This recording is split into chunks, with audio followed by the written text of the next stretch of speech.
everyone, and welcome to Season 3, Episode 10 of Things Fall Apart at the Human Restoration Project. My name is Chris, and I'm a digital art and media instructor in Springfield, Ohio. Before we get started, I want to give a brief shout-out to 3 of our Patreon supporters who keep this show going: Michael Hyde, Mary Walls, and Jeremiah Henderson. Thank you for your support. If you'd like to learn more about the Human Restoration Project or would like to support us further, please visit us at humanrestorationproject.org and follow us on Twitter at HumResPro. Teachers and students remember people To me, it speaks that truth to walk away from it. It's not been.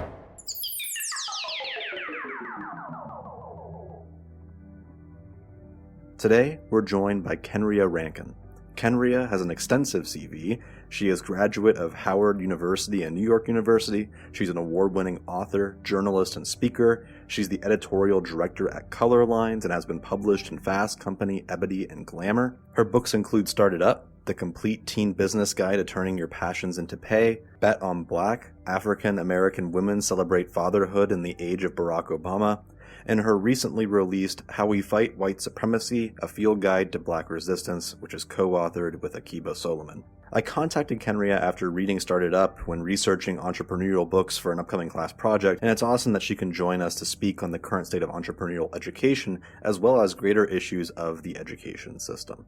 So starting off, Kenrya, could you talk a little bit about what brought you to write Started Up? Well, the short answer is that somebody asked me to. So the long answer is that I came into this project in a bit of a unusual way. Typically in book publishing, you have an idea, you pitch it to a publisher, they buy your idea, and then you're under contract. But the way that this came about is that I was drafted into the writer's pool of an imprint called Zest Books, which is now housed under Learner Books.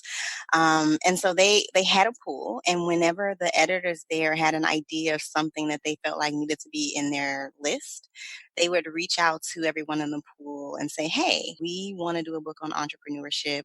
Send us your proposal. And then they would pick the proposal that they thought was most closely aligned with what they wanted to do. And at first, I didn't really want to do it.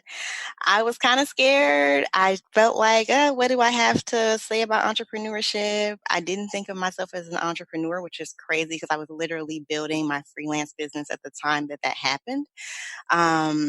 But it kind of kept gnawing at me, like the way that, when you have an idea for something creative, the way that it tends to do where it won't leave you alone. And I was sitting at the hair salon. I was like, okay, sure. Fine, I'll do it. Like it kept going through my head. And so I remember it was a Saturday and the proposal was due Monday. Oh, wow. And I went home and started writing, like it just kind of poured out. And by the end of that day, I had the bulk of the proposal. It was kind of crazy. And so I submitted it and they picked my book, and that's where it came from.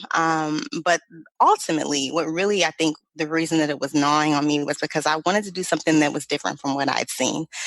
I didn't really want to just give folks the nuts and the bolts of creating a business, but I really wanted to get them started from the beginning about feeling not just an external need, which is what we're always taught, right? I was a business administration minor. We were taught that if you start something, it needs to be because somebody needs it. And that's true and great. But I also think it's important to fulfill an internal need. And that's why the subhead on the book is The Complete Teen Business Guide to Turning Your Passions into Pay. I wanted to help everyone who read the book figure out what they're passionate about and connect that with the need that exists out in the world. And I also wanted to take the view of doing it not just to make money, but to use your business to do good, which is why there's a whole chapter that's about giving back in the book. Yeah, and to kind of give even more detail, like in the book, it's really cool. The thing I appreciated the most, at least, was that there's all these different examples of teenage entrepreneurs, and it's not just people that made like $1 million. It's just people that are doing small businesses and just doing things that they enjoy doing. Because a lot of times when you check these books out, it's like stories of Bill Gates or Steve Jobs or Yeah, it's the gurus and the people who, you can't necessarily see yourself in. And it was really important to me that when people picked the book up, that they would be able to see themselves somewhere in there and that it would inspire them to be able to try to do the same thing. And do you think that's a skill that every student should be learning that entrepreneurship is something that is homogenous across our whole culture? I mean, I do. I think that it can teach really important lessons. And, I think that when you learn about entrepreneurship, my goal at least is that they can pick up three major things, right? So the first is that they are able to discover their passion. And I say passion for a reason as opposed to saying purpose, which is what I think is often, used in this area. And that's because I deeply believe that we have got to rethink this capitalist idea of connecting our self worth with what we can produce. I am not put on this earth to write books. I enjoy it. I love it. I love the people I write them for, but that's not my ultimate purpose. And I don't think that that's what we should be teaching our kids. But I do think that we have to make money to survive. And so I want them to figure out how they can be autonomous while doing something that they enjoy. The second thing is that I want them to learn the skills that make a great entrepreneur, and not just for the sake of being able to run a successful business, but because I think that those skills are super transferable. You can use them all over the place, whether it's, at school or in your relationships. Learning things like creating a workable plan and seeing it through, managing your money, communicating well, treating people with respect, which we talk a lot about in the chapter on, dealing with customers, and asking for help will take you really far. And then the third thing is that I want them to not only learn how to tap into the creativity, but I want them to hold on to this sense that I think we're all born with, but that a lot of times gets beaten out of us along the way, which is that you can do literally everything. My daughter is 8, and if you asked her today or yesterday or tomorrow, she's got about what she wants to be when she grows up. She has this long list, and it's always changing, but there's like some things that are always on there. Like she wants to be a singer, she wants to be a top chef, she wants to be a YouTube star, a magician, a veterinarian, and an artist. Nice. Those things are pretty Killer. much mainstays on the list. But I've never told her that she couldn't do any of those things or all of those things. We actually have lots of conversations about how at different phases of your life you can do different things and how you don't have to be locked into one career. And she, with all of those things, when she talks about them, they are from an entrepreneurial mindset. She's thinking about how she can do those things to make money on her own. And I guess it's because it's modeled. She's never seen me go to work. I always have worked from home since she's been alive. Um, and I want other young entrepreneurs to be able to hold up that spirit of creativity and innovation, even if they don't know that word yet. Yeah, and I mean, you've already hinted at this, but could you elaborate a little bit more on kind of like the counterpoint would be that a lot of times entrepreneurship education gets a bad rap in one regard because it is focused around making money. And a lot of times money can be a very corrupting force. Well, a lot of times, like almost all the time, it can be a corrupting force. So what would you say to people that are looking at, the book about teenage entrepreneurship, and they're saying, well, you're basically going to train kids to be Donald Trump. You're going to train them to be, like a money-seeking, like sleazeball of sorts. I would say that they haven't actually read Started Up, right? Because while I think that there are a lot of books that are super focused on the money aspect of it, it really is about connecting with your passion and about how you can use that to make the world better. Um, I, Look, capitalism sucks. We all know that as we're living in it. But as I said earlier, we do have to, unfortunately, this is the system that we live in. We do not barter services, and we do not live in a utopia where we, get to use our talents to directly impact the folks who we live in close connection with. And so you do have to be able to make money, but my goal is not so much to teach kids how to make money as to connect with what it is that they love to do. And that's all I got. No, I think that's perfect. I mean, that sells the book to me.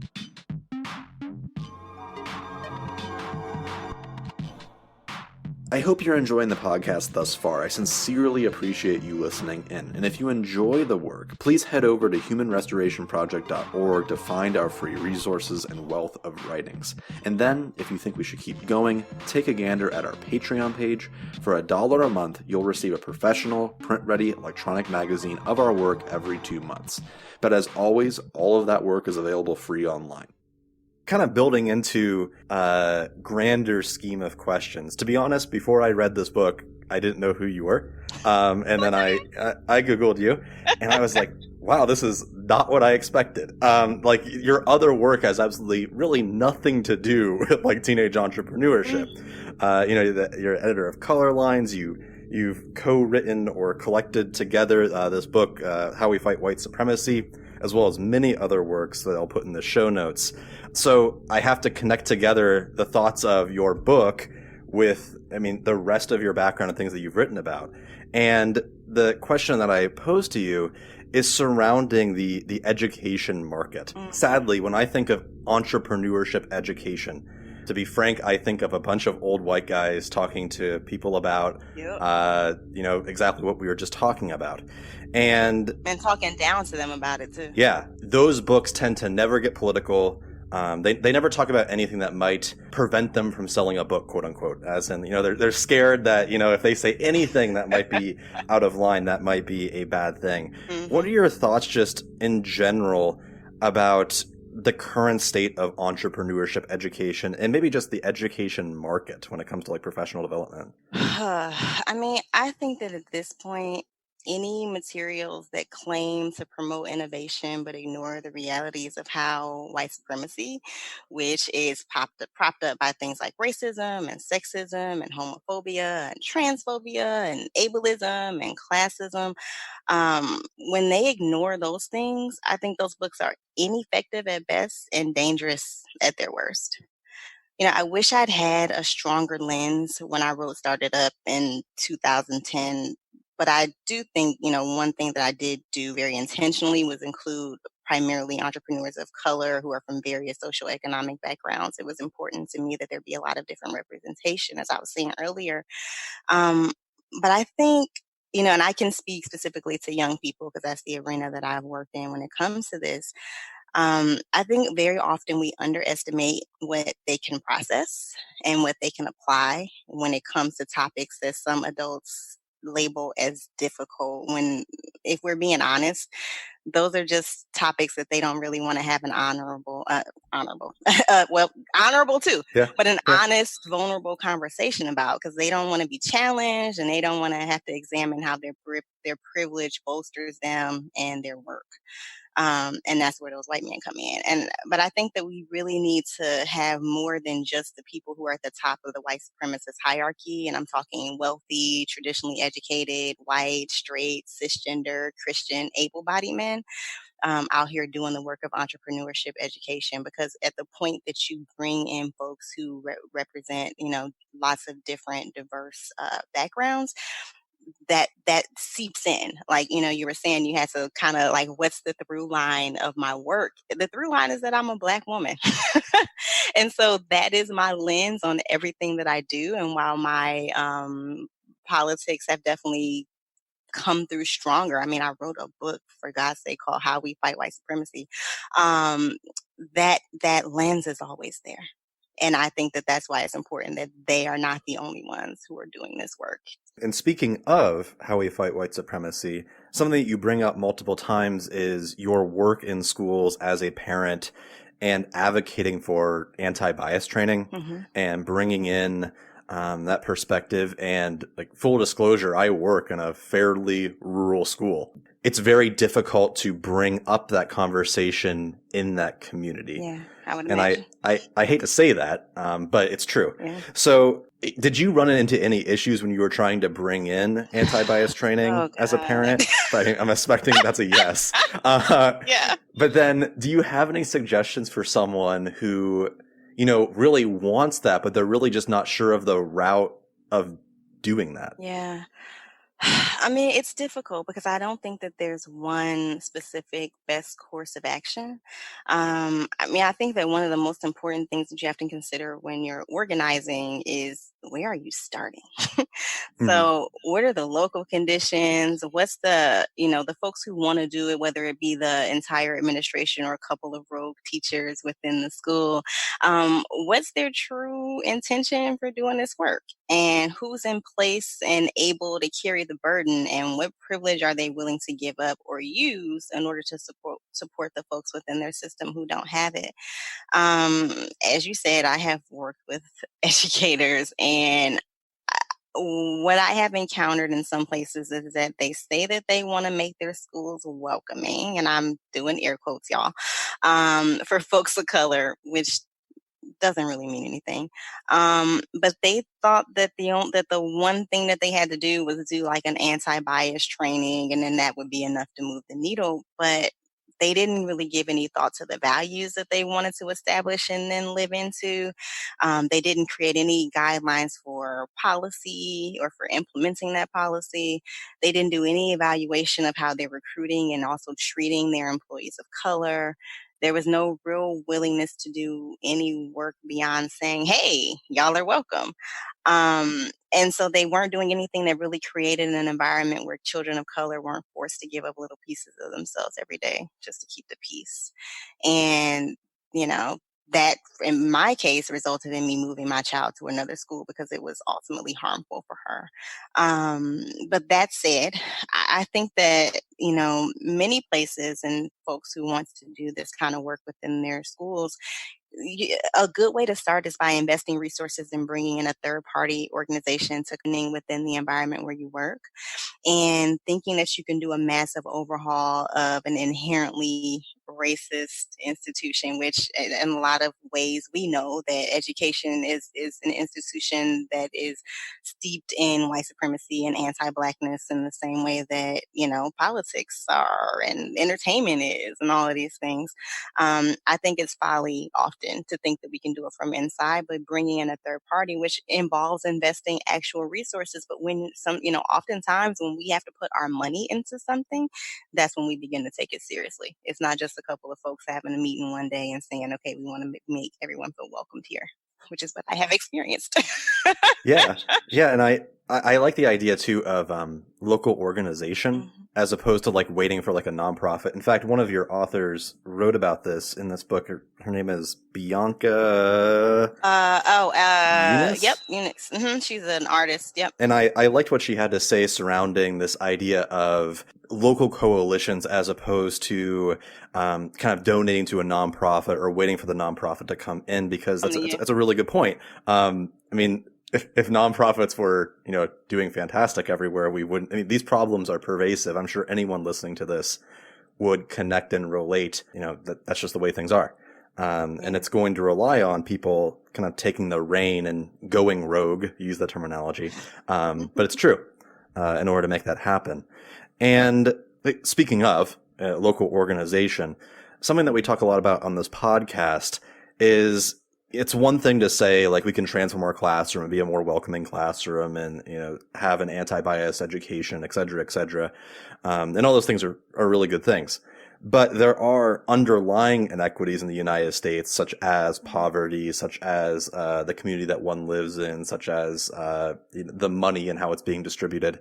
Those have a huge place inside the classroom that makes it very difficult to teach. Do you think that there's a place for educators to enter that space of public policy? And do you have any suggestions for educators who maybe are hesitant to take that step into the political arena or to talk more openly about their beliefs on community activism? So I think there's room for educators in every space. Mm-hmm. We need y'all. One thing that I think is really important, and Ella Baker, she was this Black woman organizer who helped found SNCC, the Student Nonviolent Coordinating Committee, and she always encouraged people to start fighting right where they are, and I think that's probably my best advice for folks. So to run with that idea of poverty. I'm not an educator, but I do know that there are lots of times where that rears its head right inside our schools, right? There are so many opportunities for us as for folks who are educators to start their fight right there. More than 20% of our kids in the United States are living in poverty, and another 20% are living in homes that are deemed low income. What can you do about things like unpaid lunch debt in your district that aren't just that you paid one debt, but what can you do to organize writ large across your district? How can you close the achievement gap between the haves and the have-nots in your classroom? Do you have lesson plans that break down classism and food deserts and redlining? Do you keep snacks in an inconspicuous place for the kids who come to school who are too hungry to be able to concentrate? Um, what programming can you implement that involves caregivers whose jobs are not flexible enough to let them be able to visit your classroom, but who want to be involved in the education of their kids? I think that there's often no need to reinvent the wheel. We're talking about local organizations. Like, what's happening in your community? What organizations can you join forces with to address poverty in the populations that you're already working with? So jumping into the arena hasn't have to look like becoming a lobbyist and coming to DC where I live, right? You can start right where you are. I sit on the board of this nonprofit called Parent Teacher Home Visits, and the whole thing is that we send educators into the homes of their students to meet with their guardians right where they are, to form relationships that better address the needs of their kids, and it's been proven to improve academic performance across the board. I think that we're doing ourselves a disservice if we underestimate the impact of partnering with like-minded educators right there. That nonprofit sounds really cool, even though we were just talking about a completely counterintuitive point, but it does sound really interesting. I Yeah. like that idea. Yeah, and it has local chapters. So, perhaps that is how someone could decide that they want to partner with parent teacher home visits and bring that program into their district. And look, you've drawn on a pedagogy that is larger, but you're working with people who are right there where you are to work with your direct population to address the impacts of poverty on your students. The hardest question, at least for me to think about, I'm reading through this book, and this conversation after maybe like the first two questions becomes rather bleak, to be honest. I mean, a lot Yeah. of this discussion is like very, like, it's not a happy discussion. And going on social media, there's always a new media craze surrounding something that's really sad going on in the United States. These things are hard to address. What hopes do you have surrounding? Do you see things improving on the horizon? Do you feel like people are starting to organize more? What kind of keeps you going? I mean, this may be surprising, but I'm full of hope. As you mentioned, my latest book is called How We Fight White Supremacy, and it chronicles the ways that Black people resist in the face of cultural, political, and economic systems that thrive on the subjugation of people who are not white. That's how we define white supremacy.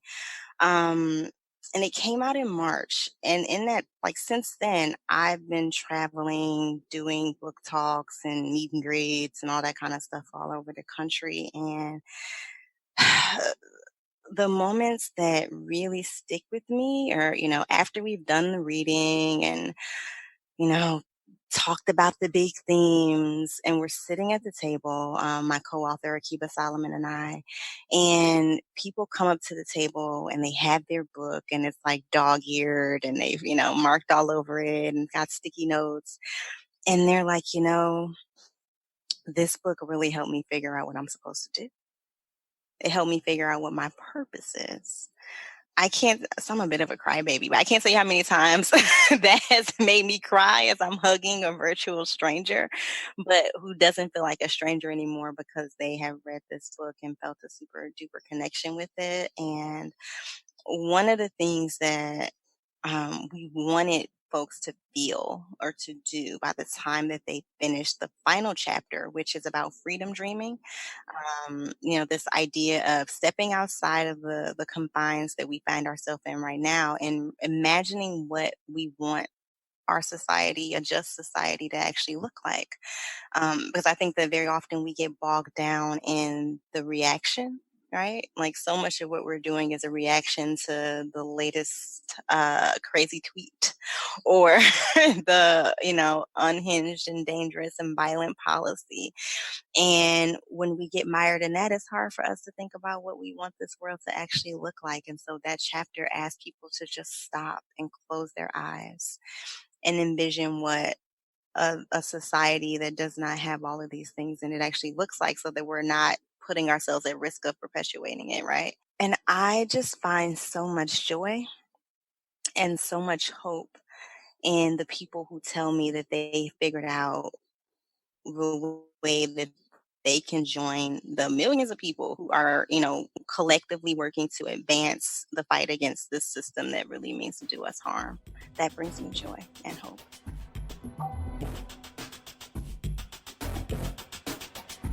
Thank you again for listening to Things Fall Apart from the Human Restoration Project. I hope this conversation leaves you inspired and ready to push the progressive envelope of education. If you have time, I'd love for you to leave us a review on iTunes, social media, or anywhere that you see fit. I mention iTunes specifically because the more ratings we have there, the higher we rank on the education podcast list. And the more listeners we have, the better we're going to do.